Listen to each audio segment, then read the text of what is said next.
Today is January the 14th, 2004, and we're recording Bob Withee, who is 82 years old. And this is the Maps Air Museum. I'm Donald Schwartz. Also present is my wife, Erin Schwartz. See, Bob served in the Army Air Corps. He was a first lieutenant and served in the Pacific during World War II. Yep. Okay, first off, did you join or were you drafted into the Army? I enlisted. I enlisted, say, Okay, and why did you join? well, sort of family related. My father worked with an outfit that built aircraft when I was a kid. I went to Cleveland. Part of the jobs I had in Cleveland, I worked for NAC at the time, which is now NASA. So working with them, we did a lot with aircraft, engines, things like that. That got me interested. So when I was close to being drafted, I enlisted. And the Air Force seemed to be the place to go. So that's where I went. That's why'd you pick the Army Air Corps there? Yeah. Mm-hmm. And you recall the first days when you were in the service? Yeah, when I went in January, I remember it was cold as all hell, but another thing I remember, and I don't know why this sticks with me, but I reported up in Cleveland, as I say in January, brand new suit, shirt and tie, and pair of new shoes on, and worst mistake I ever made because they only lasted a few days while I was in service, but that's one thing I remember showing up that way. So. Was it a big change to be in the military? Yeah, it was. First of all, fortunately, I came from a large family, so I was accustomed to being around people, but I came from a small town, and then going into some of these areas that were big cities, places like that, and then, of course, being regimented, eating at the right time and the food they're giving us, sleeping when they told us to sleep, that was a kind of a change. You couldn't go out and hit the town at night because you couldn't find a town to go to. But yeah, there was that kind of an adjustment. But I think we all made it without really too much trouble. Okay, I just want to go back a little bit. Do you remember when you first heard about the attack on Pearl Harbor? Yeah. I tell you, the interesting thing about that is that we all know that Pearl was hit 8 o'clock in the morning, but that was Hawaiian time. So it was 3:30, 4 o'clock Sunday afternoon up in Cleveland when I heard about it. Yeah, I just gotten back from a date and taken the girl home, and her father told me about Pearl Harbor. So we all rushed to a map to find out where Pearl Harbor was, so that after we found out and then started listening to the radios and picked up everything that was going on at that time. Yeah. The fellow I was with on the double date enlisted the next morning. So that a lot of what everybody was doing. Yeah. A lot of people went down and joined up the next day. So And where'd you go for boot camp? I shipped out of Cleveland. The first place I ended up was in Fort Hays down in Columbus. We were there for a couple of days, and they shipped me down to Biloxi, Keesler Field, Biloxi, Mississippi. I got 13 weeks of basic training, regular Army basic training down there. The gunnery range, obstacle course, night marches, and all that stuff. And then after Keesler, I went over to Gulfport. And they marched over to Gulfport. That was about 15, 20 miles away. Over there for a week or two, and then, let's see, where did I go from there? I ended up at Mississippi State College. They sent me to college for about 2.5 months. They gave us geography, history, weather, things that they felt that we're going to need. We got some Morse code. We seemed to get Morse code everywhere we were. One of the things we never used. But yeah, so I ended up at Mississippi State College for 2.5 months. That was in around April of 1943. You remember what the instructors were like? Yeah, college instructors. They weren't Army. They were just, this was regular. We had college students on one part of the campus. We had ROTC on another part, and we had our college training detachment, I think they called us, on a third part of the campus. But it was run by, the regular the dean, the instructors and everything else, so. So it's a lot different than being in Biloxi? Well, it was a lot different in, people were different in it. We were south, we came from the north. I was in a class in history or geography for a week before we found out what the instructor was talking about. He was talking about mountings, and I didn't know what mountings were until I found out he meant mountains. That was just their language, that the way they talked about things. So his mountings were our mountains. That's the kind of stuff we had to learn, that we had to pick up. So, one of the best things there in Biloxi, at Starkville, Mississippi, that's where I got married. Okay. My wife came down from Cleveland. We had been engaged and we were going to get married before they called me up. So she came down and we got married down in Mississippi State College in May of '43. So, Then where'd you go after that? well, after that I started my flying training. Now at Mississippi State College, we got 10 hours of Piper Cub. The civilian instructor just learning to get up into the air. After that, they sent me down to San Antonio, Texas, the classification center and pre-flight. This was the beginning of the Army type training. We got our uniforms, we got instructions on how to act like soldiers of a, wouldn't say of a different type, but of a different type of thing we'd be doing. And then we went to classification, another series of 2.5 months of testing. Doctors, psychiatrists, eye examinations, physical examinations. We went through all that kind of instructions and things like that there. And then we found out where we'd be going. Some of the fellows that were there might have been going into Bomber Command, others are going into Fighter Command. So they split us up. They sent me from there to Bonham, Texas. That's where I flew the PT-19. Okay. So I was there, see, each of these stops are about 2.5 months. So I was there taking about 60 hours of PT-19. Went from there to Greenville, Texas in the BT-13. Got another 60 hours in that. What did you think of those two aircraft? Different as day and night, because in the PT-19 you're in an open cockpit plane with a big wide landing gear, a big flat wing that almost flew itself. Now we got into an enclosed plane that had a very pitch prop you had to worry about. It had a narrow landing gear. It was more aircraft. It had radio in it. It had canopy over it. And you learned to fly a different type of aircraft again. Then after 2.5 months and 60 hours there, we went to Victoria, Texas, AT-6, advanced training. Different type of aircraft. The same, we got one over here in the hangar, but it had retractable landing gear. It had different things there you had to learn about how to use, and so it was just, as they say, advanced training. Do you find that a difficult plane to fly? No, it was a very, very easy plane to fly. In fact, all the training planes were good, easy planes to fly. If they hadn't been, a lot of us wouldn't have got through it, but well, that's where I graduated, Victoria, Texas, in what they call the class of 44E, which meant I graduated in May. Stayed right there and got P-40 training. Well, we had aerial gunny training at the same time, and we got P-40 training for maybe another month and a half.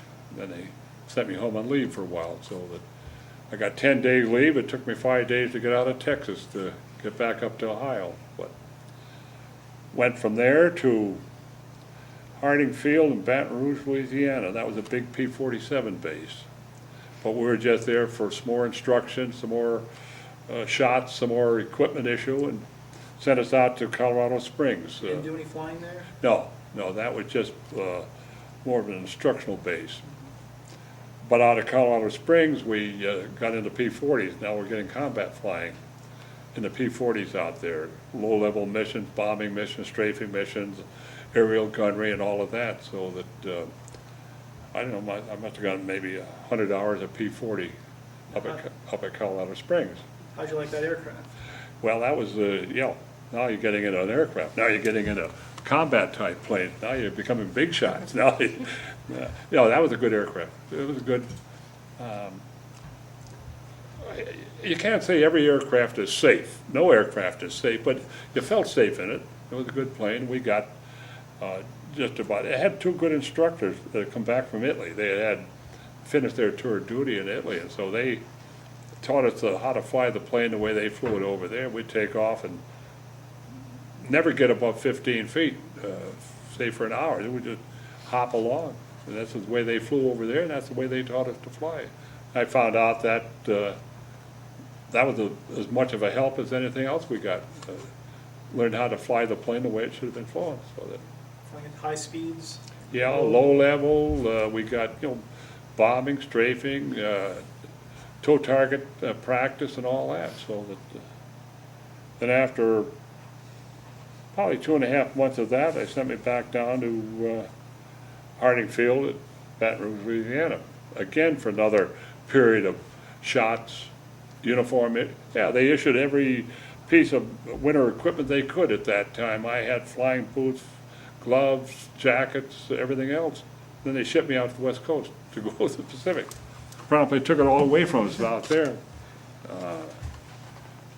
Then we got some summer gear out there. But so I was out in San Francisco, latter part of November, early part. It was first 8 days of December out in San Francisco before I shipped overseas. Now, did you get to spend any time with your wife in any of these assignments? Jean was with me all the way through from the time I graduated. Or she was with me a year before I graduated. She was all these different bases I mentioned. She was there with me, and she was with me at Baton Rouge, and she was with me out at Colorado Springs. So yeah, we had a whole year together before I went to the West Coast. She didn't go out to the West Coast with me. Okay. But I left San Francisco somewhere around the 8th of December, I think it was. They put you on a ship? No, they put me in a C-54 cargo, and we flew. There were 18 of us at this time. We were a replacement unit going overseas, all 51 P-40 pilots, and we flew from San Francisco to Hawaii. Were there a couple of days. Flew from there to, let's see, there was Johnson Island, Chihuahua, Guadalcanal, and then into New Guinea. So it took us the better part of 10 days to fly from Hawaii over to Nadsab, New Guinea is where I ended up. And so it's Hawaii, Pearl Harbor, did you get to go there? Yeah, I think I had 2 or 3 days at Hickam Field where we landed, and of course we could see the damage that had been done at the airfield as the wrecked planes and things were still there, but pushed aside. I got over to Pearl.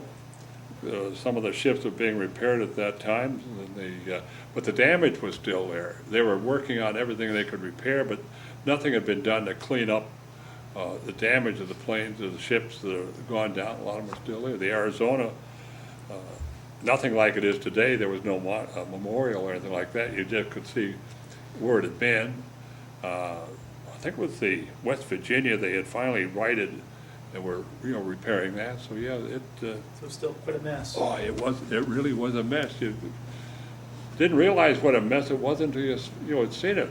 We'd have seen the pictures, heard about it, and knew what had happened, but to land there and step out of a plane and look across the field and see hundreds of planes just stacked in a pile that had been damaged at Pearl, that's when it really hit home. That's when you really realized what the damage was that had been done. But I would have loved to have spent more time there, but they sent us on. But flew out of there and again C-54, but I guess we flew out about 2 at a time.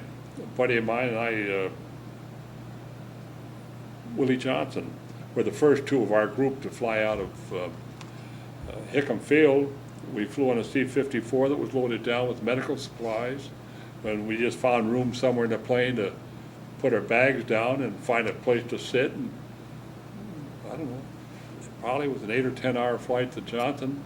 Same thing from there to the rest of the island, just stuffed in among cargo that was being shipped over to the war zone. So Did you find the other, all those islands, was there a lot of damage and things Oh, like it's the that? same way, sure. You get Johnson Island, that, I don't think had too much damage to it, but Chihuahua, the Marines had had a big battle there, and the landing craft are still beached along the beach. The gun emplacements on the island were still there, but the guns upended and things like that. The strip was, you could see where the potholes had been filled in from shelling. Yeah, there was, everywhere we went there was damage. You could see that damage from the buildings around, what buildings there were, to the debris that was left around the water edge or the airstrip, from aircraft to ships, boats, or small aircraft, small boats. So that, yeah, there was damage everywhere, all the way through. And then where did you find the get bases? Well, I was, again, we went into New Guinea, NADZAB, there was P-40 squadron there. We flew a little bit with them, but I wasn't assigned any permanent squadron. We were just doing reconnaissance work, flying top cover for the naval base that was there. And I was there probably getting toward the first of the new year, because we started island, well, not island hop, but we flew from NADZAB to Ley to Finchhaven, Hollandia. These are places going up the coast of New Guinea. And we ended up on Biak Island, which was ended up being a huge supply base, but at the time it was just still recovering from being retaken. Yeah, I think I was in Biak New Year's Eve of 44 to 45. Went from there to Morotai to Lagayan Gall, no, Leyte, Tacloban Strip on Leyte. This is up into the Philippines now. And I was there about a day, and I went over to an island called Mindoro. That's when I joined the 110th TAC Reconnaissance outfit that became the outfit I flew with. They were flying P-40s at the time. And by this time, the 18 of us that had left the States together were rejoined. And about 10 of us were with the 110th, and the other 8 went to the 82nd, which was the sister squadron. We both had the same planes and did the same type of work. So we ended up together on the same air base at the same time. So that's where I started flying combat. Actual, when I say combat, we began to worry about whether there was going to be anything in the air where the enemy were, so that we flew off Mindoro, January. I think a lot of part of January we moved up to Lagayan Gulf in the Philippines. That was on the island of Luzon, and that's where we were there until that latter part of June, I think it was. We moved on up from there up to Ayashima off Okinawa. And that's when we're hitting Japan at the end of the war. We're doing fighter mission strafing. We're in the 51. By this time, we switched from P-40s to 51s. Yeah, we're escorting B-29s. And now with the 51s, we had aerial cameras.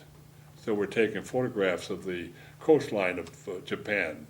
Their facilities, their roads, their lakes, their dams, their power plants, things like that.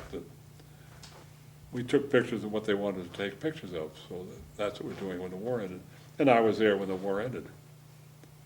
So fortunately, on the island Ayashima, I think the one bright spot of the whole war was that's where they flew in the Japanese envoy that was going to fly to Manila to sue for peace and settle the peace agreement. I happened to be there on that island when their big ships came in, the big aircraft came in, and were loaded on our C-54s. That was the war hadn't ended, but that was the end of the war for us. That was why I feel that was really one of the bigger days that I had while I was overseas. So then I was there on that island till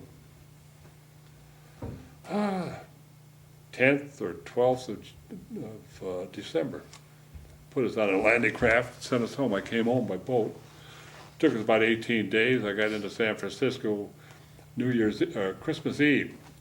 But because it was so late in the afternoon, we couldn't land. We circled outside, could see the city and everything else. Next day, they came out with a pilot that brought the ship in, so I landed, got back in the States Christmas Day, 1945. I was out there at Camp Stoneman for maybe 15 days, and they shipped me by train to Camp Atterbury down in Indianapolis. My wife joined me there, and that's where I was discharged. All right, let's go back to your P-40s. Yeah. You know, what was the first time they actually were involved in combat? Well, that was the first part of January 1945. We were flying off the island of Mindoro, and we're flying up around Clark Field, Manila area, Manila Bay, Crigador, Drum Island, because that was still in Japanese hands at that time. So we were flying fighter missions, fighter sweeps, looking for anything that moved on the ground, whether it was tanks, trucks, trains, just anything that was moving. Everything up there was considered Japanese, so that was what we're doing, running fighter sweeps and some escort. We had A-20s, B-24s, the Jolly Rogers outfit. We had Air Apache 25s, and we had some B-26. I don't remember the name of the B-26 one, but we had B-26 is very just like the one that we're restoring out here. That we're flying off the same island. Sometimes we escorted any of those different type of planes, those bombers. Other times we're just running fighter sweeps. All right. And did you meet any enemy aircraft? Yeah, I was lucky. I had two things. I felt I was fairly well trained when I went over there, so we joined the squadron one night. We were told we're going to fly the next day because the squadron had a shortage of pilots. We had learned to fly the P-40 in the States, and then, as I say, we had good instructors and all that, but all the work we did in the States was one little, maybe 100-pound belly bomb when we're dive bombing. And so I get out the strip the next morning at 5:30, 6 o'clock in the morning, and it's wet and dewy, and planes are gassed up, and we got one belly tank, about an 80-gallon gas tank under the belly, and we got two 500-pound bombs under each wing, and we're taking off on a wet strip, and I never thought I was going to get that plane off the ground. And I finally got my flaps up, and I'm eighth man. There's two 4-ship squadrons, so I'm tail end Charlie. We approached the area where we're going to bomb, and all the ships go into string, as we call it, and dropped our bombs. I dropped my bombs, came up, and the number 7 man looked over and said to me, "What do you got your bombs for?" Well, hell, I'd been trained to drop the center bomb. I dropped my gas tank instead of the bomb, so just from, force of habit. So now I have no gas and two 500-pound bombs hanging out under my wings. So we found a place to drop them and had to head back home back to the base because now I'm low on gas. So I heard a lot about that. The old timers in the squadron didn't let me forget that very much. But then, either my second or third mission, I was eighth man, had 4 ships high and 4 ships low, just up around Clark Field. And we just caught 4 ships taking off the ground, Betty Bomber and 3 what we call zeros. I don't know where their mission was going, what they're doing, but the 7th man and myself, I'm again 8th man, happened to see him right at the right time. We just dipped down, and just a matter of 2-3 short bursts, we caught all 4 of them. My leader got the Betty Bomber and one of the zeros. I got the other 2 zeros. So I went from sort of a dumbass to, wouldn't say a hero. I had a lot of guys that had been in the squadron a long time that had never seen a plane. So they were a little envious, I would say. But yeah, I was very fortunate in the second or third mission to grab a couple of bombers at that time. So. Did you put some decoration on your aircraft? Well, at that time we did, yes, because we're still back in the Philippines, but later on when we switched to P-40s and flying over Japanese homeland, like Formosa or Japan itself, we took everything like that off the plane. because, hell, we didn't want to advertise the fact that we shot down 2 or 3 or 4 of their aircraft if we were landing in enemy territory. It wasn't really the smart thing to do. So we took all that kind of markings off our planes. All we had was just the pilot and co-pilot, or the pilot and the crew chief's name. Then each pilot would decorate the nose of the plane the way they wanted to have their wife's name or children's names on the nose of the plane, and that was it. So What'd you have on your plane? I had my wife's name, Jean. Just her name? Yeah, that's all. Then the second plane, became Jean Ann too, so that was basically what everybody did. There wasn't really too much room on a 40 or 51 to put too much more of that. Some of these big planes like the 24s from the Jolly Rogers, they had a whole fuselage. They could paint scenes on that, which they did. So that,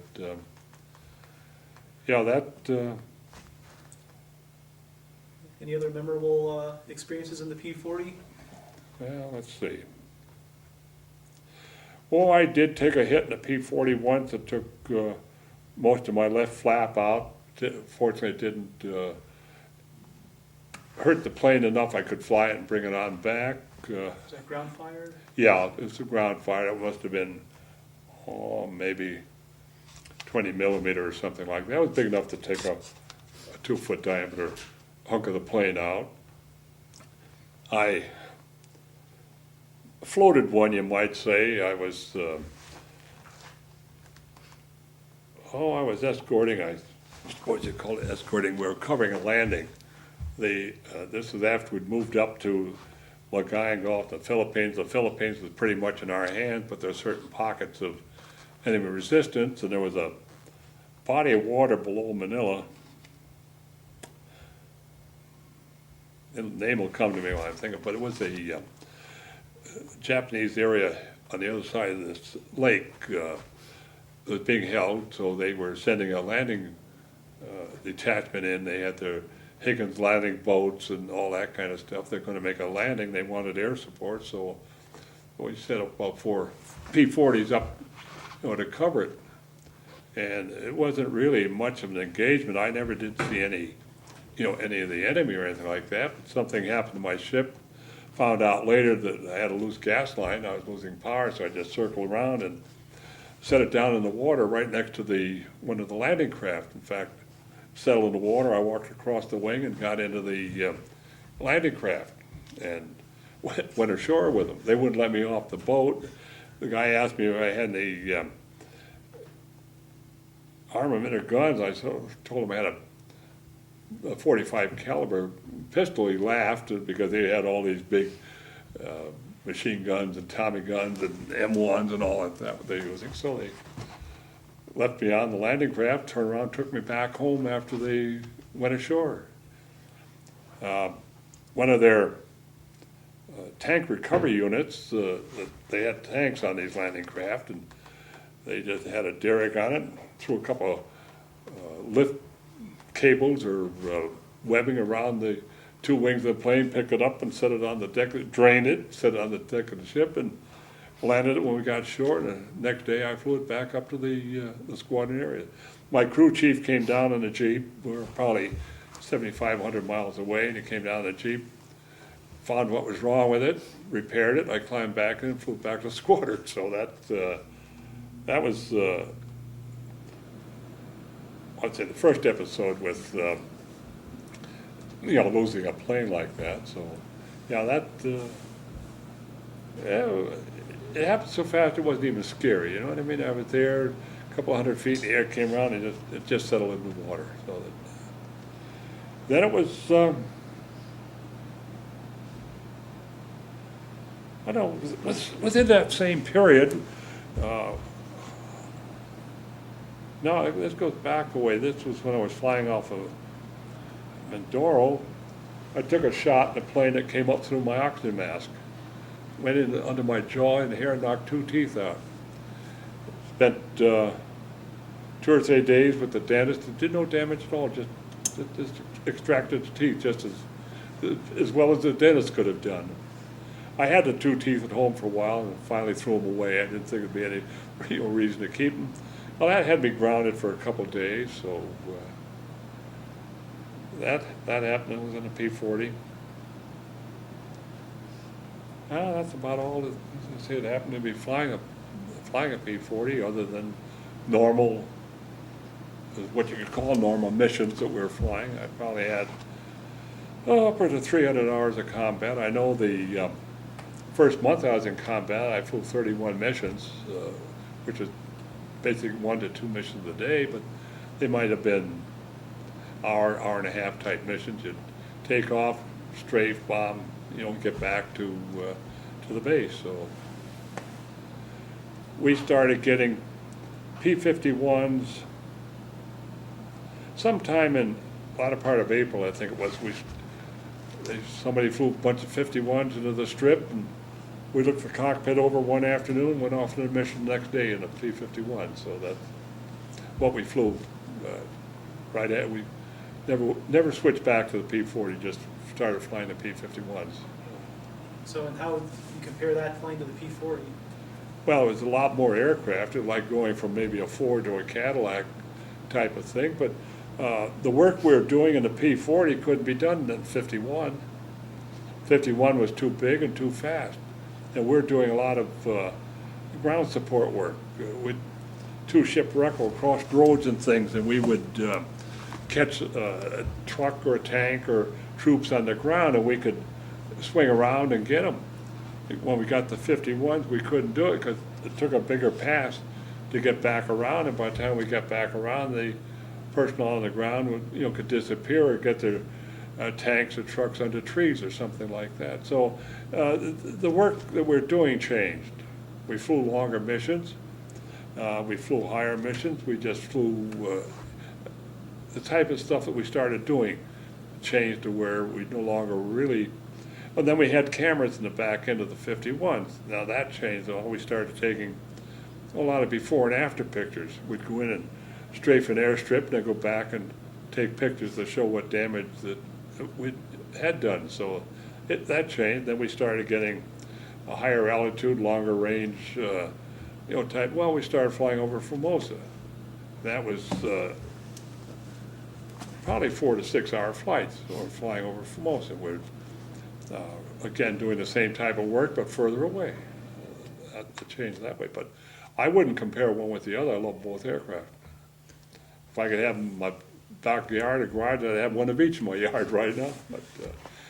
But it was in a 51 that I had to bail out of. That was the first part of June, 45. I was flying, had 8 ships on a reconnaissance type mission. I had 4 on the deck, and I was leading the flight of 4 upstairs. Got halfway down the island, and that's where we switched. The 4 downstairs came up, and we went down to continue the fighter sweep of the rest of the island. And my wingman, who I hadn't known him for more than 15 minutes. He came from wing, wanted to get his flying time in, so he was flying on my wing and slid under me and cut my tail off just as we were making a slight turn, and both of us went in. Of course, I bailed out. The explosion of the plane blew him clear. So he was in a chute and I was in a chute. And this was halfway down Formosa, one of the naval base areas down there. So we both went into the water. He was, I looked up, he was in his chute and he had his life raft inflated. He was what they call air sea rescue for the squadron, or for the group. And I thought, well, he knew something I didn't know. Maybe I should have read something that he'd been sending over. But I found out later the explosion of the plane just blew him clear, blew his boat up, and inflated his parachute, because he was in no condition to do anything like that. So.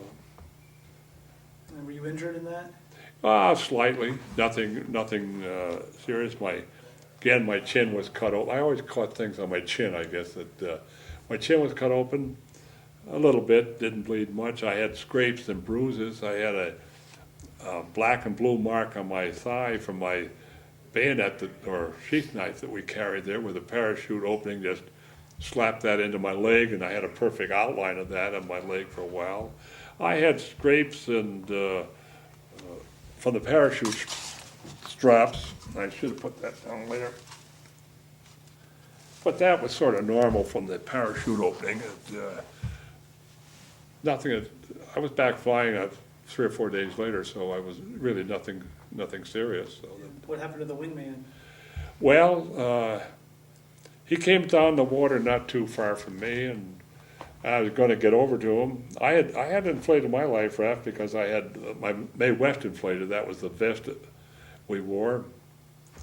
But before I could get to him, being off a naval base, they had sent out maybe a 25, 30-foot open type of boat. It wasn't a cabin cruiser. It was just a ordinary boat to me. I didn't know too much about him. And so they paid more attention to him because he was in the water with his boat where they thought he could escape or get away. I don't know. But they didn't pay any attention to me, so I was able to get up on the other side of the boat from him, and with my 45, I put them away and pulled him into the boat with his life raft and parachute and everything else. And the thing looked just like an old tractor engine. And the thing, it had an old 4-gear stick shift and everything else. And I kicked in the gear and got out of there. So that being close to naval base, I wanted to get out as fast as I could. So I ran that boat for a good part of 12 hours down the coast. I knew where the submarine was. We had both aircraft like PBYs circling overhead. We had submarines that were part of the air-sea rescue. And I knew where the submarine was, so that's where I was heading for. But early dawn, I ran out of gas, and we started getting planes coming overhead. And the one thing I didn't want to do is in a Japanese boat, in water where they could see me. And by this time I'd run out of gas, and the thing was flooding because the self-bailer had gone off. So I got out of that, and I tied the 2 life rafts together. I still had him wrapped in a parachute, and tied the 2 life rafts together and waited for some of our planes to come over. And about noon, a little before noon, flight of bombers went over, and I never believed that this little mirror that they issued us with a hole in the center would ever work. We were supposed to flash it. It worked.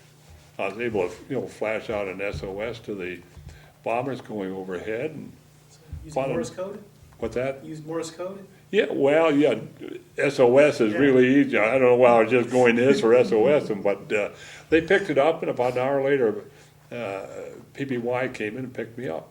So the longest part was flying from there back to Clark Field. It was about a 12-hour flight from back to Clark Field. But yeah, we recovered the boats, and the fellow, Lieutenant Nye, his last name, I remember that, and got him back to Clark, and I spent 2 or 3 days in the hospital there, and then back up the squadron, was flying again in 3 or 4 days. So no, I can't really say I had any injuries. I was not hurt at all that way. Any other exciting or interesting P-51 events? Oh, let's see. I did catch later on up over Japan. I did catch 2 more of the Zero-type aircraft. We again caught them taking off. I was leading the flight of about 4 aircraft. We saw 6 or 8 taking off. I got 2, my wingmen got 2, and we scattered the rest of them, so I ended up with 4 confirmed victories while I was flying over there. So that, let's see. We flew up, hitting Japan from around the 1st of August until the 15th of September, when they declared a truce. And I think it was on my last mission. And this had to be around the 15th or 16th or somewhere in there. It's in September, just as the war ended. It was, as I say, it was my last mission. Up the west coast of one of the islands of Japan, I lost an engine.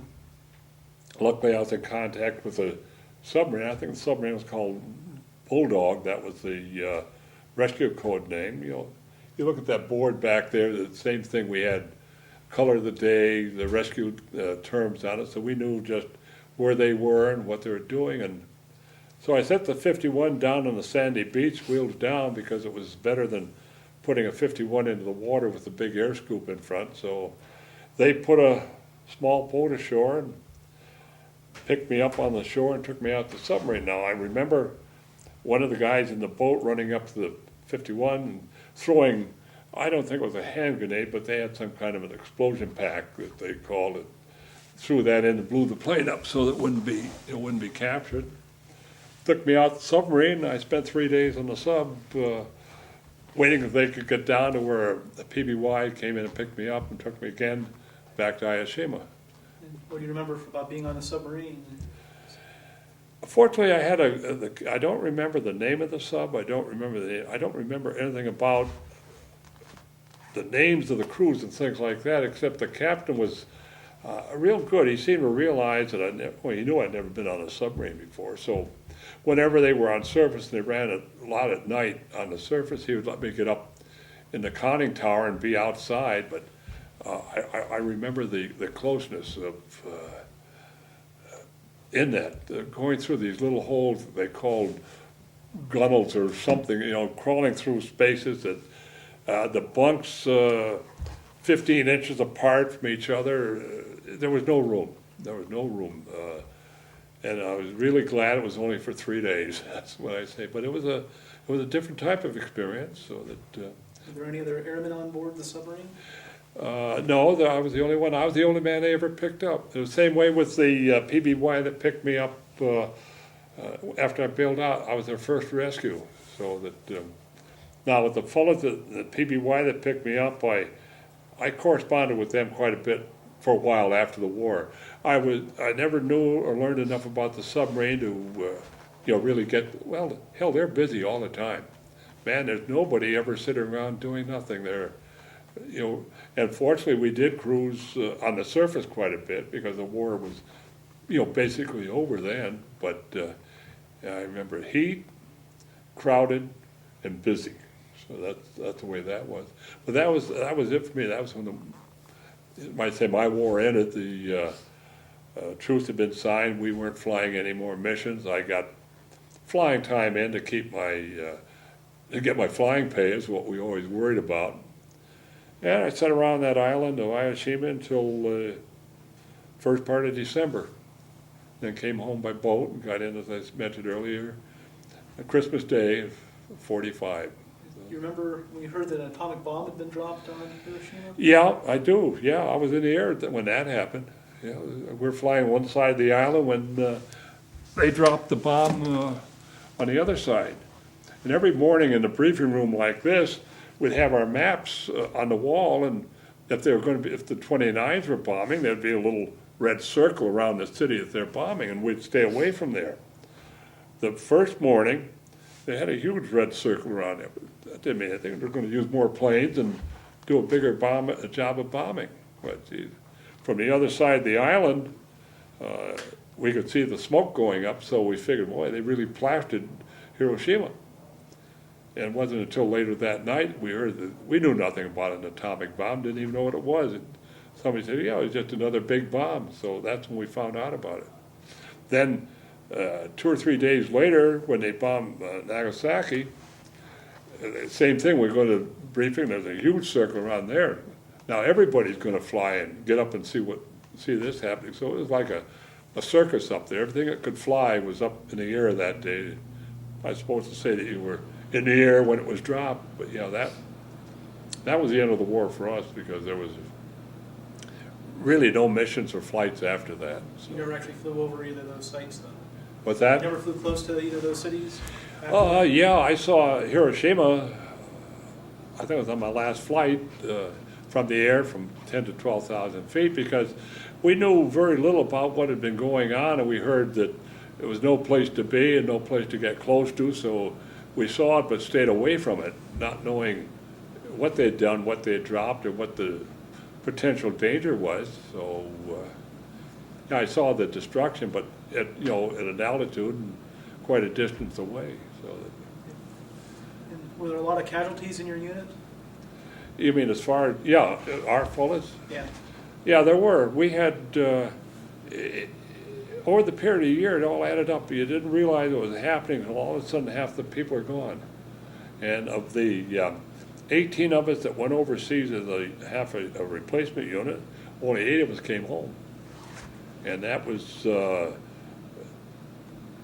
tough because these were guys that had been with us for like a year before we, went overseas. And the squadron was also losing other people from day to day, but they weren't people you knew as well as you did the fellows you went over with. So, yeah, with each squadron, there was quite a loss. Okay, can you tell me any medals or citations that you were awarded?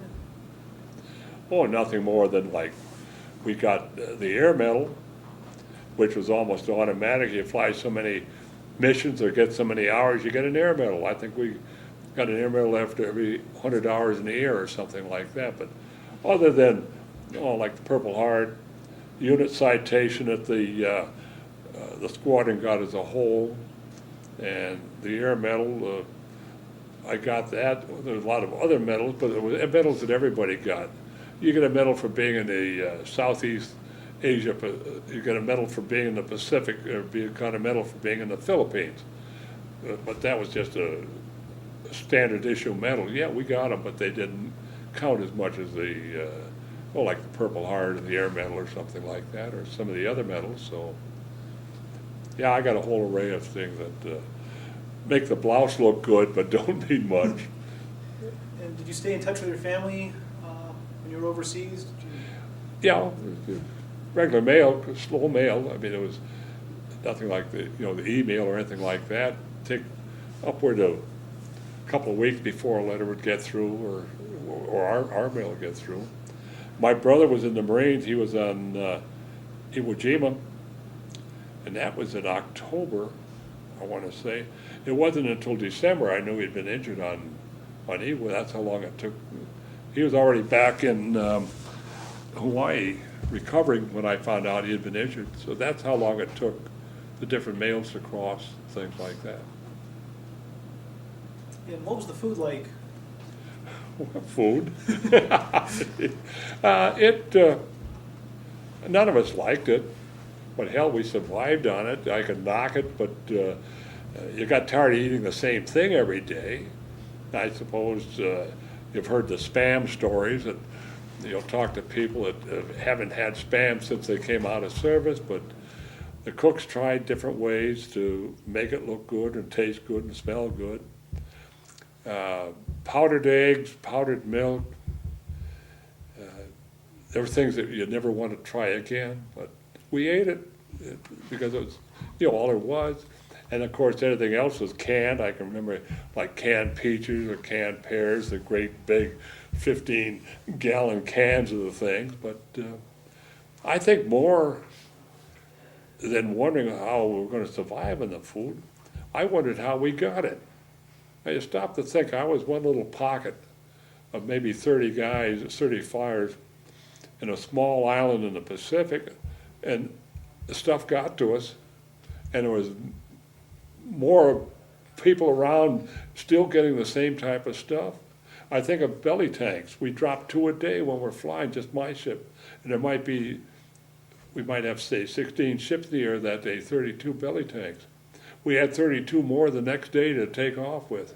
There's one thing, where'd they come from? How'd they get them there? So I always did admire the supply lines that got this stuff to us, because I can't remember once ever needing an essential. Yeah, sure, our mail was a few weeks late, but we got mail.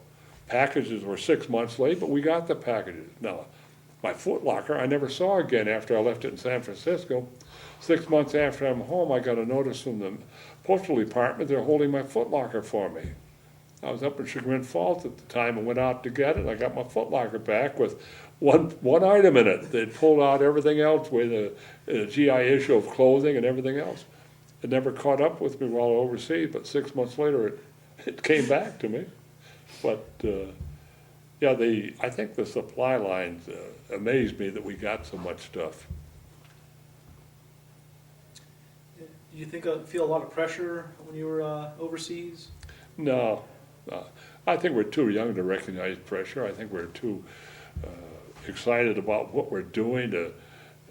We're fighting our little old corner of the war, and it was different, and we're doing it. No, I don't. I don't really remember anything you'd call pressure that would, upset you or worry you or make you wonder what was going to happen the next day. We all had the attitude, it's not going to happen to me.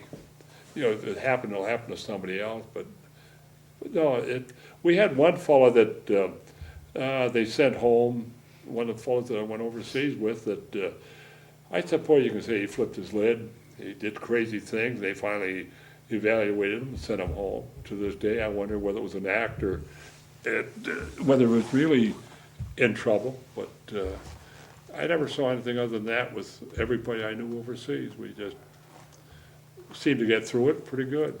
So. Do you have any special things you did for good luck? No. Oh, I suppose we had little sayings.